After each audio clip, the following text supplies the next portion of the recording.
आज बहस ज़्यादा है। पहले विश्वास था, हम आपके ऊपर विश्वास करते थे कि हमें कितना वो है, आत्मबल है, कितना वो है। आज जो आत्मबल पहले था साधुओं में, आज वो नहीं है। इतना सम्मान होता था कि साधु अगर कहीं निकल जाए तो उसके पीछे कितने आदमी वो पड़ते थे। लेकिन अब वो प्रक्रिया नहीं है। अब जो बहुत समाज बदल गया। देखो, साधु वही बनता है जो अपने घर में आग लगा लेता है तो दूसरे घर में लगा सकता है, नहीं तो कौन घर छोड़ता है। तो ये है कि हम लोग शंकर जी के उपासक हैं और लिंग पूजा है हमारे यहाँ, हम उसको शंकर मानते हैं। 107 पीढ़ी का उद्धार करने के लिए 107 बार गंगा नहाते हैं, 107 पिंड भरते हैं। उसका क्रियाक्रम जिंदे पे ही कर दिया जाता है, इसलिए वो मृतक है। उसकी जो गिनती है मृतक में है, जिंदे में नहीं है। कौन सा अखाड़ा पहले जाएगा, कौन सा बाद में जाएगा, सबका टाइम रहता है। कितने टाइम नहाना है, इतने टाइम में घाट छोड़ देना है। अघोरी कभी नग्न नहीं घूमता, कपड़ा पहने रहेगा। कभी जो कहते हैं कि मांस खाता है, ये खाता है, ये नहीं। ऐसा वो साधना करते हैं। आज ईसाई बौद्ध और सब इस पर हावी है, हिंदू धर्म पर। नमस्ते, मैं शुभम और आपने देखना शुरू कर दिया है नेटिक न्यूज़। इस समय हम लोग प्रयागराज में महाकुंभ की महा कवरेज दिखा रहे हैं। हम लोग अभी जूना खाड़े में मौजूद है। हमारे साथ महंत श्यामगिरी जी मौजूद हैं। हम इनसे बातचीत करते हैं कि इस बार का जो महाकुंभ है वो महत्वपूर्ण क्यों है और कुछ बाबाओं के बारे में बातचीत करेंगे। आप मुझे बाबा एक बात बताइए, आप मुरादाबाद से यहाँ आए हैं, कितना समय हो गया आपके यहाँ पे आए हुए? अभी इस समय मैं 8 तारीख को आया था। 8 व्यवस्था कैसी लगी पहले मुझे बताइए। व्यवस्था सबसे अच्छी है, कोई व्यवस्था में वो नहीं है। हाँ, आपका जो जन्म है, अभी मैं आपसे बातचीत कर, आपने कहा ब्रिटिश काल का आपका जन्म है, 1937, 38 साल, 1938 में, ना 1932। 32 में, 1932 में आपका जन्म हुआ और आज 2025 चल रहा है। तो अब कितनी उम्र हो गई आपकी? 91। 91 हो गई। तो बाबा इतने फिट कैसे हैं आप अभी तक, मुझे ये बताइए। ऐसा है, सब वो है, अपना अपना प्रैक्टिस है, अपना अपना इसका अभ्यास का वो है। कोई ऐसा नहीं कि इसमें वो। अभी तो मैं बहुत स्वस्थ था, ये हार्ट अटैक पड़ने से थोड़ा वो हो गया। बाबा जिस तरीके से अभी महाकुंभ चल रहा है, अब मैं देख रहा हूँ तमाम वीडियो आ रही है कि नए नए बाबा बन रहे हैं, उसकी क्या परीक्षा होती है, क्या दीक्षा होती है, क्या पूरी प्रक्रिया होती है उनकी? उनकी प्रक्रिया ये होती है कि सबसे पहले उनका मुंडन होता है अखाड़े में। अखाड़े में भी होता है, आश्रम भी हो जाता है, ले आके फिर यहाँ इनका संस्कार होता है।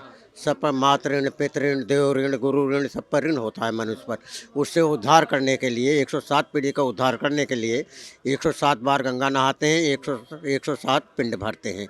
8वां स्वयं उसका पिंड भरवाया जाता है कि वो मृतक में हो गया, जिंदे में उसका सब त्याग हो जाता है, घर से कोई संबंध नहीं रहता। तो व्यक्तिगत जो है अपना वो भजन करता है, गुरु महाराज का वो करता है, सेवा पूजा पाठ में अपना दिन व्यतीत करता है। ये आप अभी पिंडदान की बात बता रहे थे कि सबसे आखिरी में वो अपना पिंडदान करता है, उसका क्या महत्व है? उसका महत्व है कि वो महात्मा है, उसका कोई नहीं है। हम ही लोग उसके माँ बाप हैं, हम ही लोग कुछ नहीं। तो मरने पे वो साधु है, कहाँ मरा, जंगल में मरा, घर में मरा, कहाँ मरा जाके, तो उसका कुछ ने क्रियाक्रम किया या ना किया, तो इसलिए वो उसका क्रियाक्रम जिंदे पे ही कर दिया जाता है। इसलिए वो मृतक है, उसकी जो गिनती है मृतक में है, जिंदे में नहीं है। हाँ, इसलिए उसका पिंडदान किया जाता है। जो हर जैसे जूना अखाड़ा हुआ, तमाम अखाड़े बने हुए हैं यहाँ पर, सबकी एक ही प्रक्रिया है, सबकी अलग अलग प्रक्रिया है कुछ? प्रक्रिया सबकी एक है, प्रक्रिया सबकी एक है। नहाने में अलग अलग है। नहाने में कौन सा अखाड़ा पहले जाएगा, कौन सा बाद में जाएगा, सबका टाइम रहता है।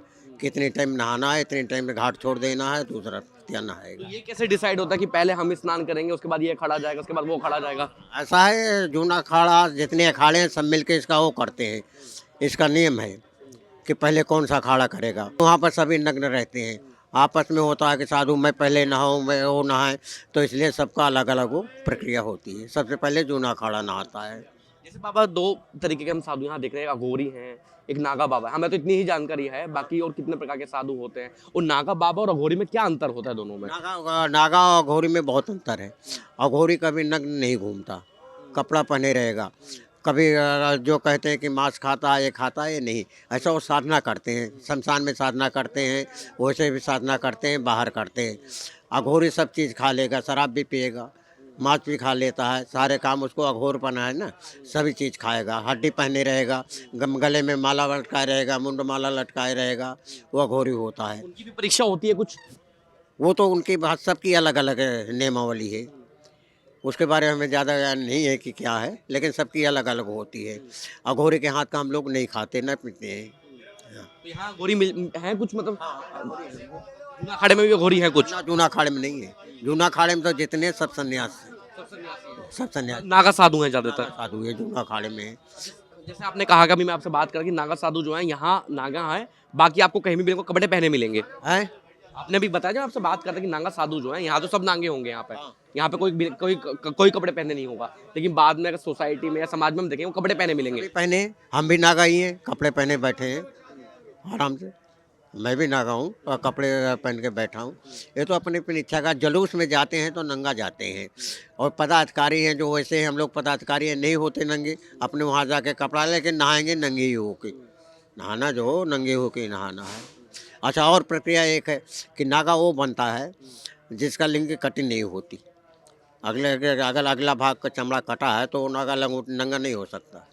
जैसे दूसरे धर्म में होता है इस तरीके से बात आप। मुसलमान है, उनका खतना होता है, वैसा लिंग रहेगी तो नागा नहीं होगा, लंगोटी नहीं खोल सकता, नंगा नहीं। क्या कारण है बाबा, उससे क्या महत्व है? क्यों महत्व ये है कि हम लोग शंकर जी के उपासक हैं और लिंग पूजा है हमारे यहाँ, हम उसको शंकर मानते हैं, लिंग पूजा है। अभी जैसे मैं तमाम लोगों से बात कर रहा था, लोग मुझे कह रहे थे कि जो नागाओं का जो लिंग होता है वो तोड़ दिया जाता है, उसकी नसें तोड़ दी जाती हैं, उसकी क्या प्रक्रिया होती है? उसकी प्रक्रिया होती है जैसे अब शाम के सुबह जुलूस निकलना है तो शाम के जो नागा नए साधु बनेंगे, जैसे अभी हम बन रहे हैं, कोई बने, हमारा तो संस्कार होने के बाद में बनाते हैं, तो उसके बाद में ध्वजा के नीचे लाते हैं तो वहाँ उसको नागा बनाते हैं। हाँ, उसको 3 झटका मारते हैं, तोड़ देते हैं।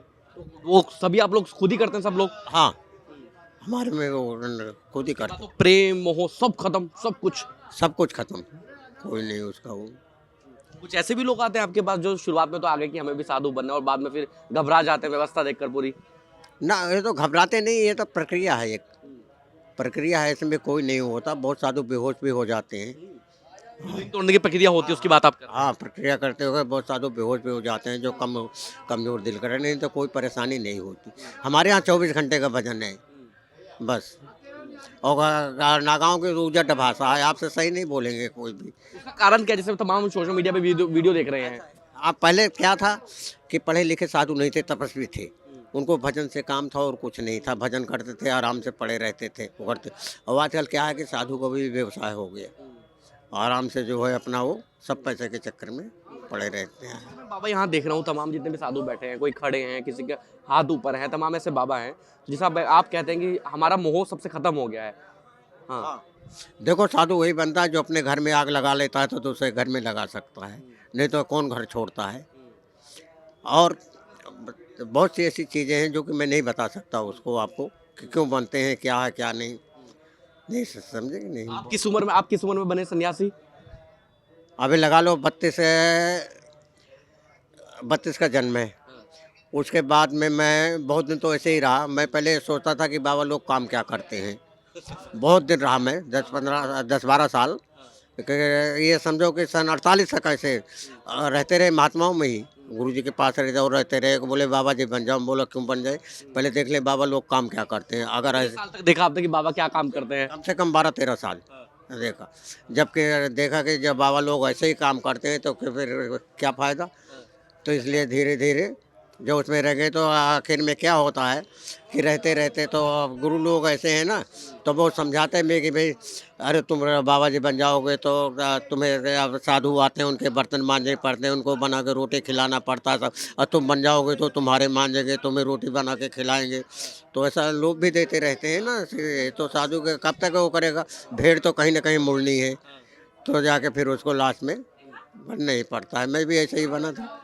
आपने देश की आज़ादी भी देखी होगी, आपने कहा ब्रिटिश काल का आपका जन्म है, तो कैसी व्यवस्था थी उस समय? साधुओं की कितनी रिस्पेक्ट हुआ करती थी, कितना सम्मान हुआ करता था? आपने राम मंदिर का आंदोलन भी देखा होगा।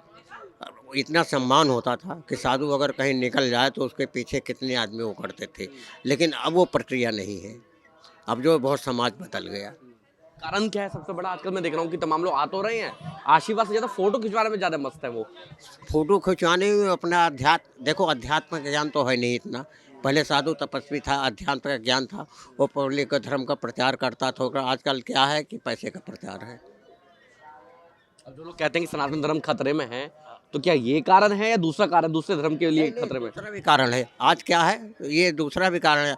आज ईसाई बौद्ध और सब इस पर हावी है, हिंदू धर्म पर ज़्यादा से ज़्यादा जो है मोहम्मडन का वो है। मोहम्मडन कितने हिंदू बन के रह रहे हैं, कितने वो उनके रह रहे हैं, तो ये सब इसको सनातन धर्म को दबाने का ही आज सनातन धर्म इसीलिए दबाया। और हिंदू जो है, हिंदू इसका कटाक्ष करता है उनके भाषण में आके। आज बहस ज़्यादा है, पहले विश्वास था, हम आपके ऊपर विश्वास करते थे कि हमें कितना वो है, आत्मबल है, कितना वो है। आज जो आत्मबल पहले था साधुओं में, आज वो नहीं है। आप मुझे नागा साधु के 5 हथियार मुझे बता रहे थे, एक बार मुझे दोबारा से बताइए क्या हथियार हैं वो। पहला नंबर त्रिशूल, दूसरा नंबर तलवार, तीसरा नंबर फरसा, चौथा नंबर चिमटा, पांचवा नंबर वो भाला।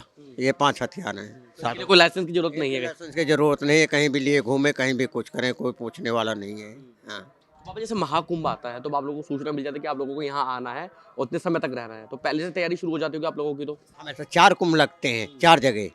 पहला इलाहाबाद, दूसरा उज्जैन, तीसरा हरिद्वार, चौथा नासिक। ये 4 कुंभ लगते हैं। चारों कुंभ में हम लोग जाते हैं बराबर। तो आप कहाँ कहाँ गए हैं अभी तक? सब जगह गए हैं, सारे कुंभ किए हैं शुरू से ही। साधु कोई भी होगा जो इतना कहीं अगर पहाड़ में भी तपस्या कर रहा तो वो भी कुंभ में आएगा अगर है तो। अभी अगर कुंभ की बात करूँ, सारे साधु सन्यासी सब इकट्ठे हैं यहाँ पर। सब सबके दर्शन होते हैं, सब एकत्र हो जाते हैं। अब सभी समान एक सरे के नहीं है ना, बहुत महात्मा ऐसे आत्मबल उनमें इतना है कि उनका देख के या वो हो जाता है, तो उनके सबके दर्शन से, चरण स्पर्श से जो है बहुत शांति मिलती है। ये सरकार जो है, जैसे भाजपा की अगर मैं बात करूं, अपने आप को हिंदुवादी सरकार कहती है। अब कुंभ है इनकी सरकार में, आपने मुलायम सिंह यादव के राज में भी कुंभ देखा होगा, मायावती के राज में भी देखा होगा। मुलायम सिंह हमारा ही क्षेत्र से लड़ते हैं हमेशा, अखिलेश भी वहीं से लड़ा, उनका चाचा शिवपाल भी वहीं से लड़ता, सभी ये हमारे क्षेत्र से ही लड़ते हैं।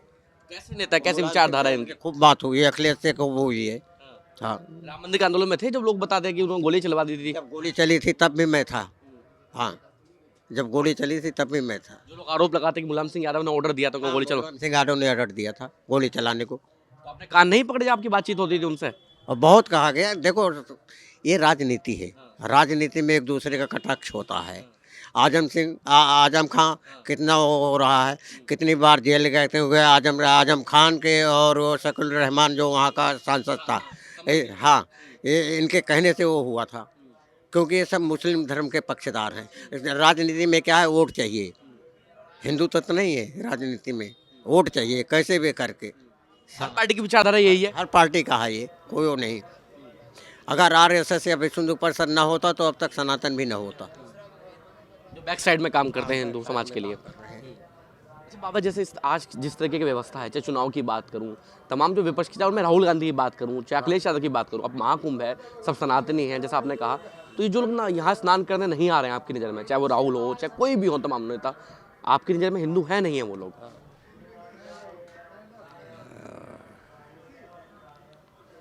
यहाँ स्नान करने के लिए तो सभी आते हैं, जितने राजनेता हैं। अब कल राजनेता जितने हैं, सब मंत्रियों की मीटिंग है यहाँ।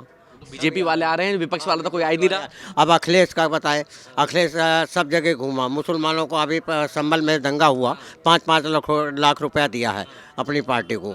और सन 78 में वो मंदिर बंद हुआ, हरिहर आश्रम जो है, सन 78 में दंगा हुआ था, उसमें बंद हुआ, तो उसके ऊपर जामा मस्जिद बनाई गई। क्योंकि संभल से हमारे यहाँ मंदिर ज़्यादा से ज़्यादा होगा तो 10 किलोमीटर दूर है जहाँ मैं रहता हूँ, कोई हिंदू उसमें घुस नहीं सकता था। अभी जाके ये खुला है मंदिर, अभी सब आराम से खुल गया, वहाँ चौकी बन गई, जल भी चढ़ा रहे आदमी, खुला हुआ है, खोल दिया वो मंदिर। विफलता किसकी रही है इसमें? विफलता देखिए, सरकार तो अपना कर्म निभाती है, सरकार चाहे कोई भी हो, विफलता किसकी रही है? हिंदू समाज की विफलता है, सनातन की रही, उसमें विफलता हिंदू समाज की रही। क्योंकि सब वोट के पीछे जितने हैं ना, वो मुस्लिम बाहुल क्षेत्र है, जितना है मुरादाबाद, संभल, ये सब मुस्लिम बाहुल क्षेत्र है। यहाँ मुसलमानों का अधिकतम है, और वोट के पीछे कुछ भी कर सकते हैं ये। अब मुलायम सिंह रहे, मुलायम सिंह को किया कि उस टाइम इलेक्शन होना था, जब वो हुआ था। अब कहाँ के, गुजरात के, बंगाल के भी मरे थे, बहुत मरे थे उसमें, जब राम मंदिर टूटा था तो। लेकिन इन्होंने गोली कह के और गोली चलाने के पीछे पहले वो उन्होंने मस्जिद का कल्याण सिंह जी ने इस्तीफा दे दिया था, नहीं उन्होंने चलवाया, ये हुआ था। बाबा, जिस तरीके से आपने अघोरियों नागा बाबा के बारे में बताया, जब इनकी समाज, जब ये प्रांत त्यागते हैं तो उसका क्या प्रक्रिया होती है पूरी? अघोरियों की प्रक्रिया में नहीं बता सकता क्या है। हाँ, थोड़ा बहुत अधूरा काम रहता ना अघोरियों की, लेकिन अघोरी एक पंथ है, जैसे हम लोगों का नागा पंथ है, वैसे अघोरी एक पंथ है। समझे कि नहीं। वो भी अपना सब क्रिया शमशान में करते हैं, कहीं भी करते हैं, वो अपनी क्रिया अलग करते हैं। नागाओं की क्या प्रक्रिया होती है पूरी? नागाओं की प्रक्रिया आपको तो बता दी है कि 24 घंटे की उनकी तपस्या है। अब जो मुड़ेंगे तो 108 पिंड भरेंगे, 107 7 पीढ़ी का, क्योंकि सब मातृ ऋण पितृ ऋण देव ऋण गुण होता है, उसको उद्धार करने के लिए 107 पिंड भरते हैं। 8वां सौ में उसका भरते हैं, फिर सुबह उसको नागा बनाया जाता है। जब उनकी एक उम्र हो जाती है, उम्र की कोई सीमा नहीं है, उम्र के 80 साल के बनते हैं, उम्र की कोई सीमा नहीं। हमारे यहाँ सिर्फ बैठने का सम्मान का सीमा है।